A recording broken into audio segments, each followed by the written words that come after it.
అండి welcome back to healthy kitchen. ఈరోజు నేను చేయబోయే రెసిపీ ఏంటంటే బరుగు ముద్దలు అంటారు కదా, అవి చేస్తున్నాను.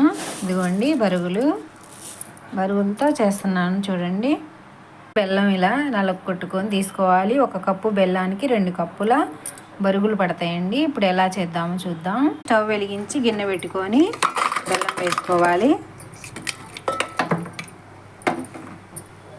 కొంచెం వాటర్ వేసుకోవాలి, ఎక్కువ వేసుకోకూడదండి. చూడండి, బెల్లం బాగా కరగబెట్టుకోవాలి. ఇదిగోండి, సిల్వర్ ప్లేట్లో వాటర్ పోసుకోవాలి. కొంచెం వాటర్ పోసుకొని పాకం వచ్చిందో లేదో చూసుకోవాలి. ఇలా వేసుకొని చూసుకోవాలి పాకం వచ్చిందో లేదో.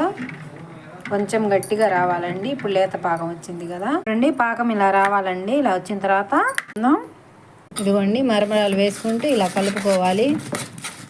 కలుపుకోవాలి. కొంచెం వాటర్ తీసుకొని ఉండలు చుట్టుకుందాం. రెడీ అయిపోయండి. నచ్చితే లైక్ చేయండి, షేర్ చేయండి.